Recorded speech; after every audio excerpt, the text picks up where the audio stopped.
ಕನ್ನಡ ಮಾಧ್ಯಮದ ವಿದ್ಯಾರ್ಥಿಗಳ ಪರವಾಗಿ ನಾವಿಲ್ಲ ಅಂತಕ್ಕಂಥದ್ದನ್ನ ಸ್ಪಷ್ಟವಾಗಿ ರಾಜ್ಯ ಸರ್ಕಾರಗಳು ಘೋಷಣೆ ಮಾಡ್ಕೊಂತಿದೆ. ಆ ಪದಗಳು ಏನಿದ್ದಾವೆ ಅದು ಕನ್ನಡ ಭಾಷೆನೇ ಅಲ್ಲ ಸರ್, ಅದು ಕಂಪ್ಲೀಟ್ ಇಂಗ್ಲೀಷು ಅಲ್ಲ, ಕಂಪ್ಲೀಟ್ ಕನ್ನಡನೂ ಅಲ್ಲ ಸರ್. ಸ್ಥಾಯಿಕ ಪುನರಂ ಅಂತ ಒಂದು ವರ್ಡ್ ಇದೆ ಸರ್, ಅದು ಎಷ್ಟು ಸ್ಪೆಷಲ್ ವರ್ಡ್ ಅಂದರೆ ನಾವು ಅದನ್ನು ಕೇಳೇ ಇಲ್ಲ.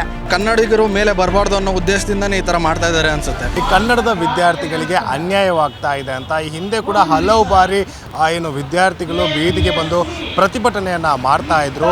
ಈ ಬಾರಿ ಕರ್ನಾಟಕ ರಕ್ಷಣಾ ವೇದಿಕೆ ವತಿಯಿಂದ ಒಂದಷ್ಟು KPSC ಎಕ್ಸಾಮ್ ಬರೆದಿರುವಂತಹ ವಿದ್ಯಾರ್ಥಿಗಳೇನಿದ್ದಾರೆ ಇವರು ತಮಗೆ ಅಂದರೆ ಕನ್ನಡದಲ್ಲಿ ಯಾರು ಈ ಎಕ್ಸಾಮನ್ನು ಬರೆದಿದ್ದಾರೆ ಅವರಿಗೆ ಅನ್ಯಾಯವಾಗ್ತಾ ಇದೆ, ಇದರ ಬಗ್ಗೆ ಕೇಳೋದಕ್ಕೆ ಯಾರೂ ಇಲ್ಲ ಅನ್ನುವಂತಹ ಒಂದು ಏನು ಬೇಡಿಕೆಯನ್ನು ಇಟ್ಕೊಂಡು ಇವತ್ತು ಫ್ರೀಡಮ್ ಪಾರ್ಕ್ನಲ್ಲಿ ಏನು ಪ್ರತಿಭಟನೆಯನ್ನು ಮಾಡ್ತಾ ಇದ್ದಾರೆ. ಬನ್ನಿ ಇಲ್ಲಿ ನಡೆದಿರುವಂತಹ ವಿದ್ಯಾರ್ಥಿಗಳ ಜೊತೆ ಮಾತಾಡ್ಸೋಣ.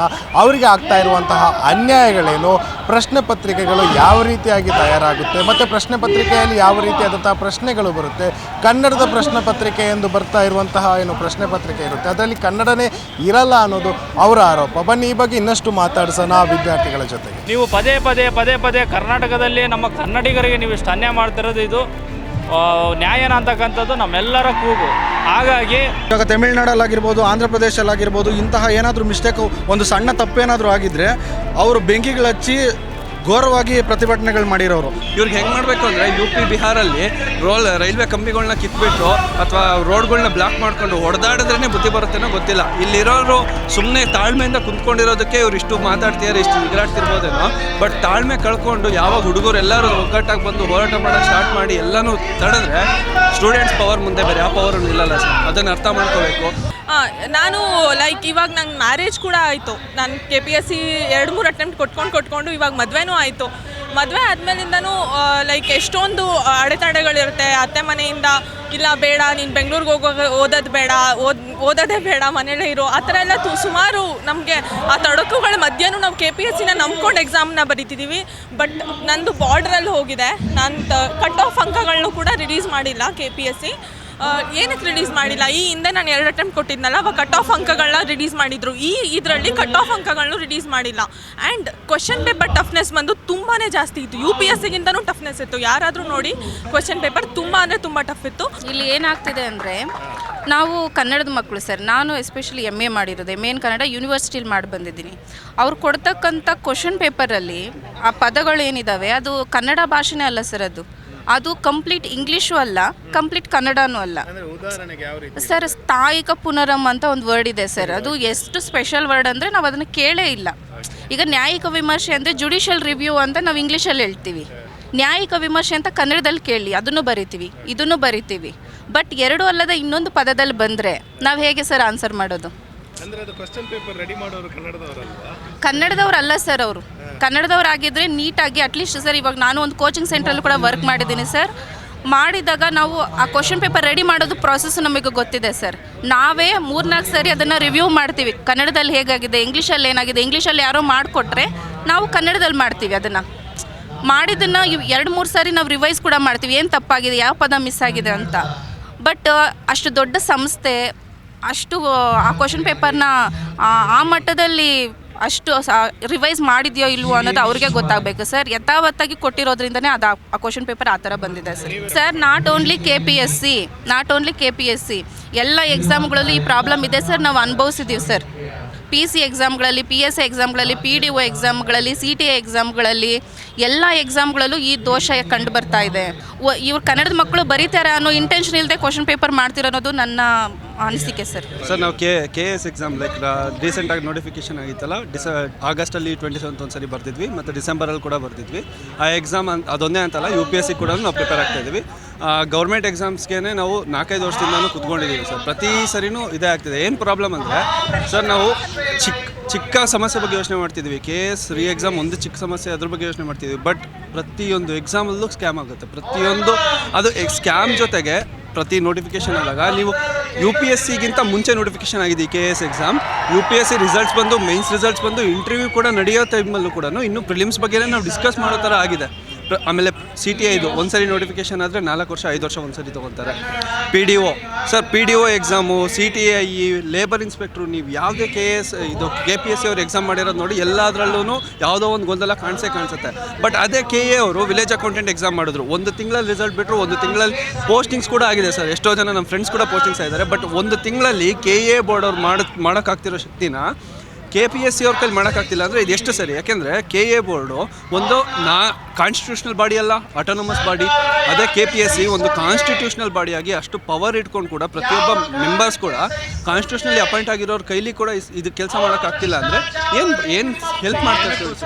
ಯಾರು ಅಪಾಯಿಂಟ್ ಮಾಡ್ತಿದ್ದಾರೆ, ಯಾವ ಮೆಂಬರ್ಸ್ ಹೆಂಗೆ ಅಪಾಯಿಂಟ್ ಆಗ್ತಿದ್ದಾರೆ, ಆ ಟ್ರಾನ್ಸ್ಪರೆನ್ಸಿ ನಮಗೆ ಕೊಡಬೇಕು. ಫಸ್ಟ್ ಆಫ್ ಆಲ್ ಇದು ಗೌರ್ಮೆಂಟ್ ತಪ್ಪು ಸರ್. ನಾವು ಬರೀ KPSC ಮೆಂಬರ್ಸ್ ಅಲ್ಲ, ಇದು ಗೌರ್ಮೆಂಟೇ ತಪ್ಪು. ಏನಕ್ಕೆ ಅಂದರೆ ಒಬ್ಬ ಟ್ರಾನ್ಸ್ಪರೆಂಟಾಗಿ ಮೆಂಬರ್ಸ್ನ ಯಾರು ಅಪಾಯಿಂಟ್ ಮಾಡ್ತೀರಾ ಅಂತ ನಮಗೆ ಗೊತ್ತಾದರೆ ತಾನೇ ನಾವು ಆ ಮೆಂಬರ್ಸ್ ಬಗ್ಗೆ ಗೊತ್ತಾಗೋದು.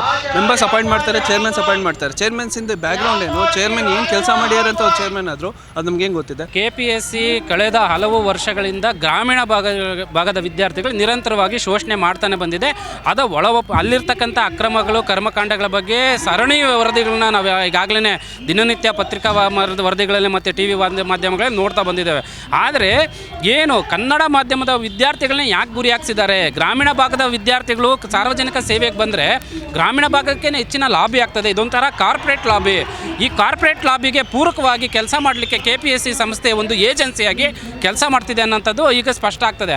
ಯಾಕಂದರೆ ಕಳೆದ ಬಾರಿ ಒಂದು KAS ಪರೀಕ್ಷೆ, ಪ್ರಿಲಿಮ್ ಪರೀಕ್ಷೆಯಲ್ಲಿ 54 ತಪ್ಪುಗಳಿತ್ತು.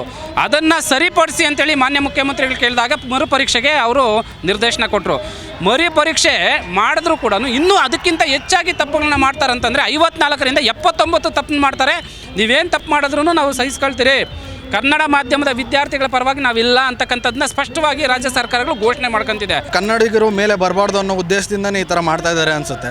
ಈಗ ಮೊನ್ನೆ ತಾನೇ ಒಂದು ಕೀ ಆನ್ಸರ್ ಬಿಟ್ಟರು, ಯಾಕೆ ಒಂದೇ ರೂಮಲ್ಲಿ ಸೆಲೆಕ್ಟ್ ಆಗಿದ್ದಾರೆ ಅಷ್ಟು ವಿದ್ಯಾರ್ಥಿಗಳು ಅಂತ ಕೇಳಿದವಾಗ ಇಮಿಡಿಯೇಟಾಗಿ ಒಂದು ಲೆಟ್ರ್ ಬಿಡ್ತಾರೆ. ಆ ಒಂದು ಪೇಜ್ ಲೆಟ್ರಲ್ಲೇ ಸುಮಾರು 6-7 ಮಿಸ್ಟೇಕ್ ಮಾಡಿದ್ದಾರೆ. ಒಂದು ಪೇಜನ್ನೇ ಒಂದು ಪೇಜಲ್ಲೇ ಉದಾಹರಣೆಗೆ ತಪ್ಪಿದ ಅನ್ನೋದಕ್ಕೆ ತಪ್ಪಾದ, ಕೇಂದ್ರ ಅನ್ನೋದಕ್ಕೆ ಕೇಂದ್ರ, ಆ ಥರ ನ್ಯಾಯಿಕ ವಿಮರ್ಶೆಯಲ್ಲಿ ಒಂದು ಲೆಟ್ರನ್ನೇ ಸರಿಯಾಗಿ ಟೈಪ್ ಮಾಡೋಕ್ಕಾಗದೇ ಇರೋರು ಇಡೀ ಪ್ರಶ್ನೆ ಪತ್ರಿಕೆಯನ್ನು ಹೇಗೆ ಅವ್ರು ತಯಾರು ಮಾಡ್ತಾರೆ?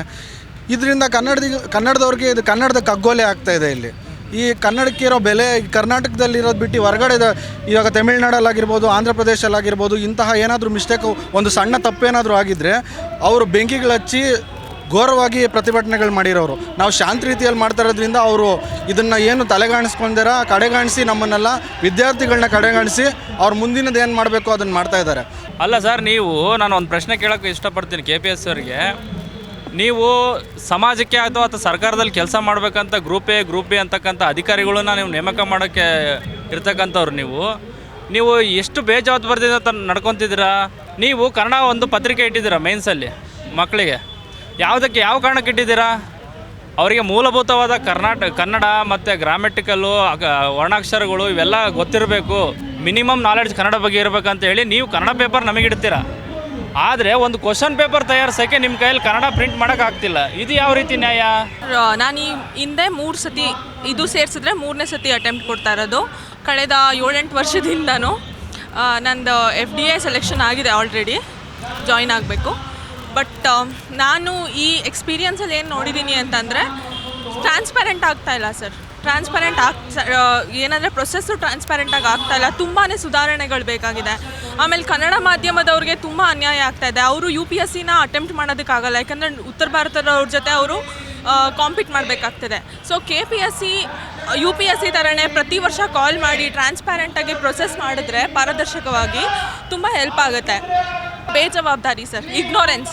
ಬಿಕಾಸ್ ರೂಲ್ಸ್ ಏನಿದೆ ಅಂತಂದರೆ ಕನ್ನಡದಲ್ಲಿ ರಾಂಗ್ ಆಗಿದ್ರೆ ಇಂಗ್ಲೀಷ್ನ ನೋಡ್ಕೊಳ್ಳಿ ಅನ್ನೋ ಬೇಸಿಕ್ ರೂಲ್ಸೇ ತಪ್ಪು. ಇಂಗ್ಲೀಷಲ್ಲಿ ರಾಂಗ್ ಆಗಿದ್ರೆ ಕನ್ನಡ ಫೈನಲ್ ಅಂತ ಮಾಡಬೇಕು, ಬಟ್ ಕನ್ನಡ ರಾಂಗ್ ಇದ್ದರೆ ಇಂಗ್ಲೀಷ್ ಫೈನಲ್ ಅಂತ. ಕನ್ನಡ ಮಾಧ್ಯಮದ ಸ್ಟೂಡೆಂಟ್ಸ್ಗೆ ಇಂಗ್ಲೀಷ್ ಫೈನಲ್ ಅಂತ ಮಾಡಿದ್ರೆ ಅವ್ರು ಹೇಗೆ ಅರ್ಥ ಮಾಡ್ಕೋಬೇಕು? ಕನ್ನಡ ಕ್ವಶನ್ಸ್ಗಳು ಇಷ್ಟೊಂದು ರಾಂಗ್ ಇದೆ, ಇಂಗ್ಲೀಷ್ ಫೈನಲ್ ಅಂತ ಹೇಳ್ಬಿಟ್ಟು ಹೊರಡಿಸಿದೆ. It is ignorance, pure ignorance and arrogance of the officers sitting in KPSC.